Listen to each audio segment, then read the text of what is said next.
Welcome to Ownerless House NO1. The Ownerless House NO1 is the first of 3 contiguous lands bought by the client with the intent of building investment houses in Avaré, a city in the interior of São Paulo. The single-family housing projects usually turns to desires and particularities of the clients, but in this case, the client being only an intermediary to the future resident, the program and space should be flexible enough to accommodate the most diverse families' dynamics. The entire project was designed not as an object but as a route back to the interior with alternating open and closed spaces where natural light and reflections change according to the time and the season.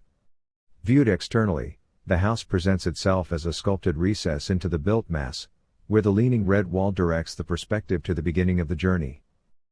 The absence of mandatory setbacks in the urban lot of standard dimensions, 10.6 by 20 meters, allowed the project to occupy its entire width. Thus, instead of a loose object with narrow plant and small lateral recesses, the single-story house had better spatial proportions and more concentrated and profitable external areas. The small slope of 60 centimeters on the ground was used to divide the program into 2 levels. The first one includes the social and service areas, accessed directly by the entrance, while the second are the private areas, bedrooms and bathrooms, accessed by a ladder. The entrance to the house is made by a lower right foot, leveled by the volume of apparent concrete that can be seen from outside.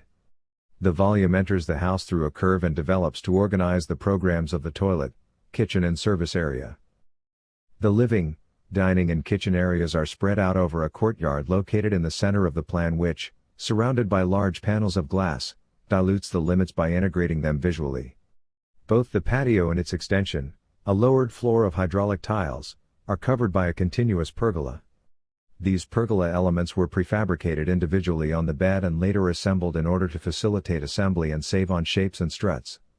This technique was rescued from studies of the work of the Brazilian architect Reno Levi, where the architect uses the prefabricated elements of concrete in residences in the capital to create light entrances in the middle of slab. Finally, the transition between public and private space takes place through a garden illuminated by triangles of natural light and finished off by a bench next to the sidewalk that invites to a practice very common in the cities of the interior, to sit and to observe the street.